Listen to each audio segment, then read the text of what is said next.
Today, we're going to talk about how to nurture leads to convert through an email marketing system.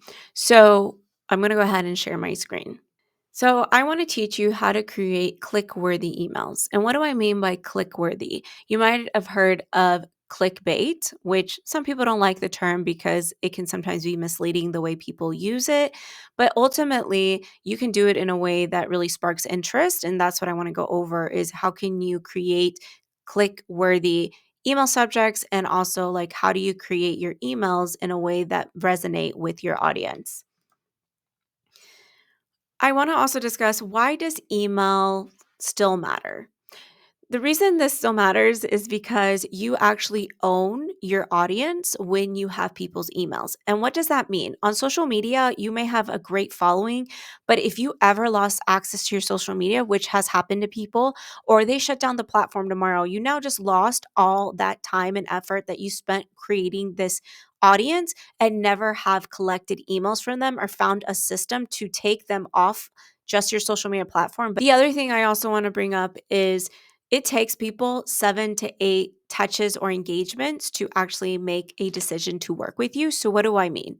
If someone meets you in person one day and you're like, hey, follow me on social media, and then they follow you, and then they watch a video, and then they download maybe a guide that you talked about.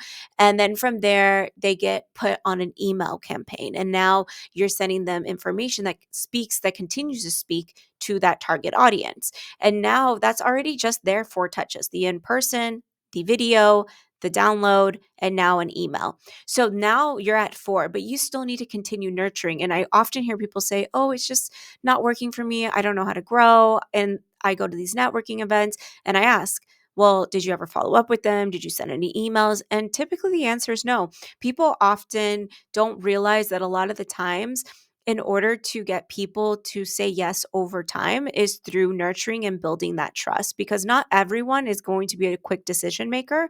Those are great when you come along people that are great at making a quick decision, but sometimes people need a little more time. Maybe they have not had the best experience. I'm sure we all have our stories that we've gone through, and therefore, they really want to vet you and really decide, is this someone I feel comfortable working with? So the more content that they can, what I call digest from you, the more that will help build what goes into authority and connection. And so when you do your email campaigns well, they should build more of a relationship and start building that you are the expert in whatever you are sharing. Another thing is, email allows you to nurture without pressure. So if you're someone that doesn't like being super salesy or you don't like bothering people, essentially what you want to do is, when you create an email campaign, you're giving either information or trying to help them in some form or fashion that speaks to that audience. And you might notice I keep saying your audience, because the more you know who you're speaking to, the easier it is to create content for that person. And we'll go into this in a moment, but I use a email campaign system called Flowdesk. I personally really like it. There's lots of other ones out there. You don't have to use that one. That's just the one I personally choose to use. I think they have really nice emails and allow you to get kind of creative in a way that looks really elegant. So I don't know. I just think the emails look nicer, if I'm honest. But there's lots of other options out there that you can use. You do not have to use Flowdesk, but what you can do is, in Flowdesk, you can create what we call segments or audiences. And so you can put people on different segments or audiences. So if, let's say you're creating content on employers, you can put people on an employer segment. If you're speaking to people that are more like your general public, then you might want to put them on just like a more general segment. I'm going to quickly talk about connecting your forms to Flowdesk with Zapier.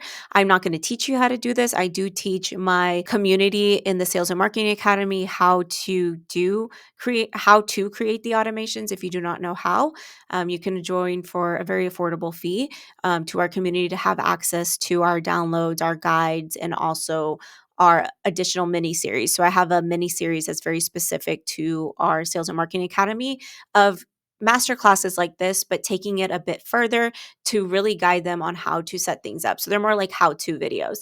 So the reason I'm talking about something like this called Zapier, there's other automations out there, but this is the one I use, is if someone fills out a form, or they download a freebie from you, or they book a meet and greet. You can create different segments and put people into special categories and then send specific emails to those people accordingly. Another thing is you want to make sure, like I was saying earlier, that the emails that you create are relevant to the person you're speaking to, that it's not just generic information that they know. One that I always see is where they say like, oh, it's flu season. And like most of the time you're probably seeing that everywhere and everyone's promoting, but really I would want to just know things in general that would really speak to me, right? So you really want to think like, what am I creating? Am I just creating generic content, or am I creating content that actually is going to resonate with my audience? Another thing is ways that you can create these connections with Zapier is like I said, through a consult. You can create a nurturing sequence. If they download a freebie, you can create what we call like a drip. And I'm not going to go into all that today, but that is something I will create a mini series on at a later date that you can reference.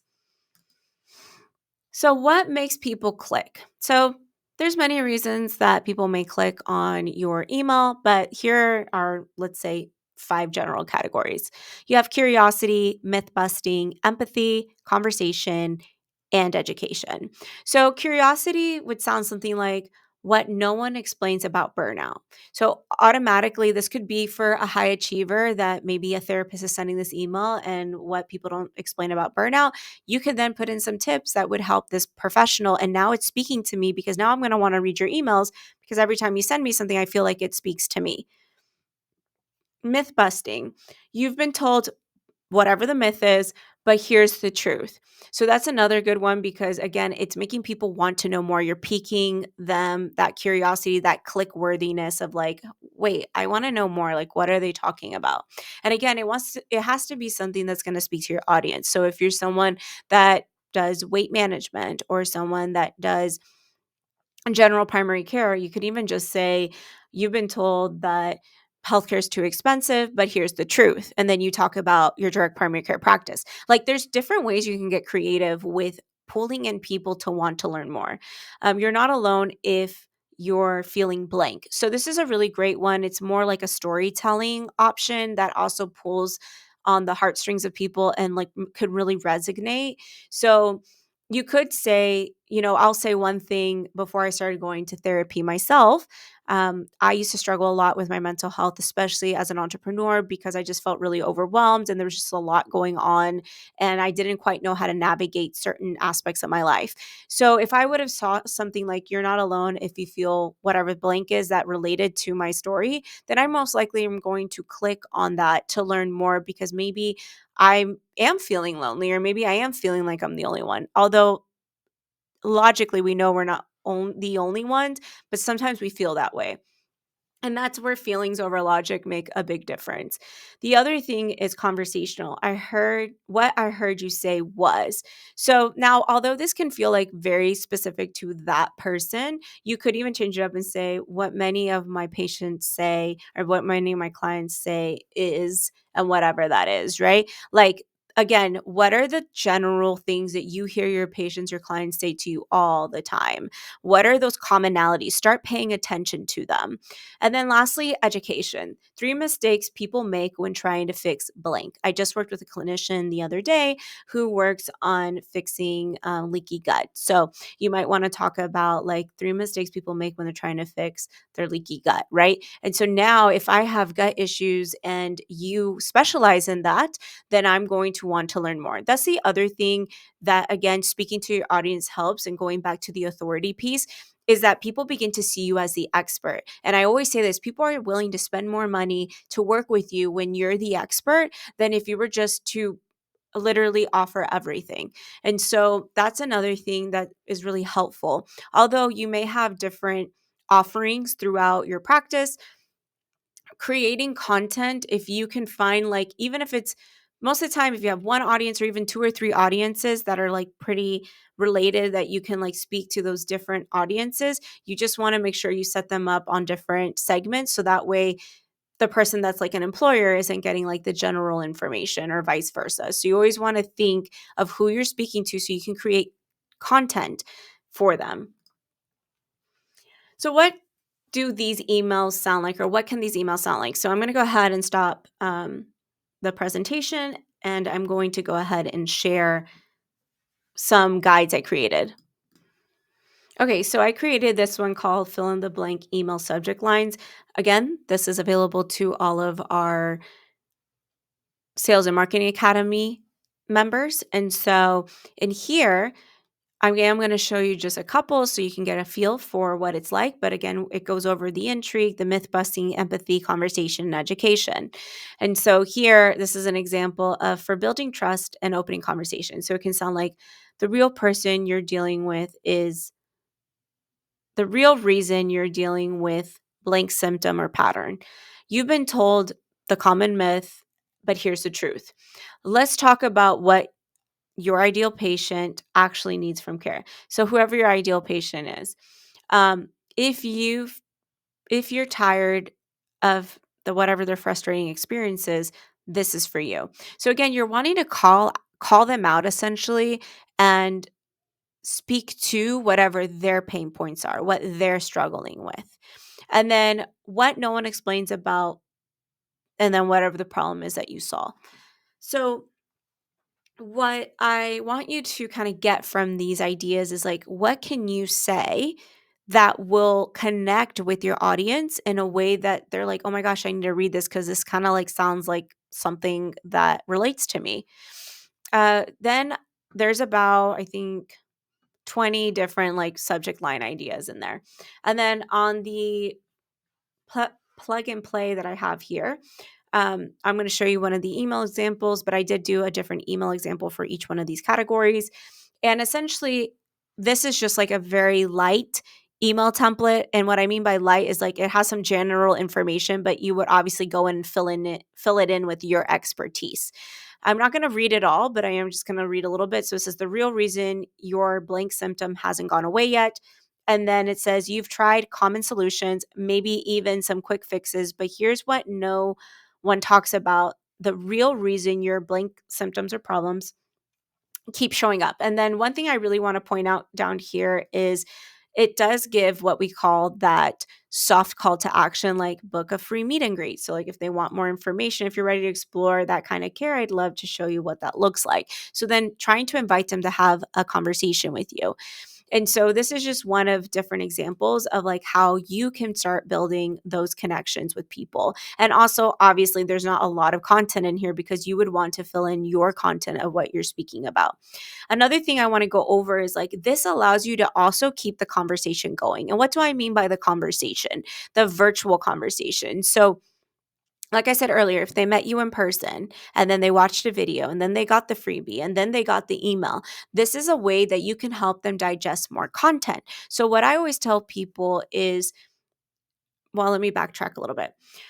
A couple of years ago, I took a course on how to make YouTube videos. And something that I learned that stuck with me in that particular course, and it was related to real estate at the time, was creating like a spider web of content that fed into one another that was related. So not just some random information, but like every time you create content that then you can reference something else that will take that person's learning experience deeper. And so I believe the same is for the email. So in the email, what you can do is, let's say you talk about a particular topic or subject that day, and then you go ahead and you have a blog that you already created that pairs really well with what you're talking about. So in order to take their learning experience deeper, you can be like, hey, check out this blog about XYZ to learn even more. And so now you're taking them on a journey to get maybe the fifth touch point. Now they went to go read the blog. So you see how like you're feeding that person deeper and deeper into your content, and you're creating content. And that's why I go back to knowing who you're serving, is because it's easier to create content and feed them further in down these journeys and these paths where they now begin to see you as the expert and are willing to pay to work with you because they feel like you will be the one to solve whatever issue or pain point or problem that they have. Another example here is offer a free guide, a checklist, a PDF that aligns with the issues that you discuss. So if you already have created a guide, you've already created a checklist. A great example is I worked with a rheumatologist, pediatric rheumatologist, and we were talking one day. And we were talking about maybe creating a guide or a checklist that would speak to her audience on ways that maybe they can reduce inflammation with their arthritis. And so what that could look like is maybe a grocery list, or maybe even just like a chart, like these foods cause a lot of inflammation. We recommend these foods. And so now you're creating more value. So again, in the email, you could say something like, oh, get my check if you haven't already, get my checklist on ways to reduce inflammation. So again, you're using all these pieces and bits to take your person further. You can embed a link on of an Instagram reel that you made that like relates really well. You can again say something low pressure like save this for later or reply with a question. So now you're trying to get them to continue the conversation actively with you. So you have your virtual conversation, which is where you're just, it's more one sided, right? You're just sharing information to people, trying to help them. Then you have like the actual conversation where someone's actually engaging back and forth, the two-way conversation. So saying something like reply with a question is encouraging the two-way conversation. Or you can also, if you have like a video maybe on YouTube, or maybe you did a talk on something that really would relate to them, you can add a link in there. And then from there, you also can create like, hey, follow me on Instagram or Facebook. Maybe they're not already following you. That allows you to continue nurturing them and using Instagram or Facebook as a nurturing tool. And then you can also ask them, hey, if you feel like this email can help anyone, feel free to forward it. So now they're forwarding it to a friend who may now want to engage with you. And essentially, you can again help remind them, like, book a call with you, join a wait list, grab a free consult. So again, you're trying to continue building that relationship with that person until they're ready to say yes. Like I said, those guides are available to our Sales and Marketing Academy members and also all of our mini series. You can learn how to do the Zapier automations. And then I am going to create another mini series on creating like email drip campaigns. Like, how do you actually do that in Flowdesk? I do want to show you Flowdesk about the segments I did mention, just to kind of give you an idea of how you can separate your audiences. These are my personal audiences that I'm sharing. I have the most recent, the DPC Summit that I went to, I put them on a completely different email marketing campaign. And then I have about 1,300 therapists here in the States. I put USA just because sometimes there are therapists in other parts. Then we have my ebooks and lead magnets, which I've gotten over about 200 people at this point. And that's pretty cool because those are like 200 lead opportunities of people that have shown interest in my content. And so I continue nurturing them. Leads from Calendly, these are the number of people that have booked calls with me. So about 209 different people have booked, whether that is a discovery call. Most of them are discovery calls. So these are, again, opportunities of people that when they fill out a call with me, I have them set up to automatically go into this segment. And so this is what I was talking to you about, where you can put people in different segments. This DPC one was one of my first ones, of where I just put like every single DPC email that I ever collected over time. And then from there, I have just like these automations set up. And so you can do something similar. This is Flowdesk. That is who I use. And you can create different types of content in Flowdesk. You can create the email marketing campaigns. You can create forms. And so I will teach this as a mini series for those in my community. And I always drop my community link at the bottom if you're interested in learning more and potentially becoming a member.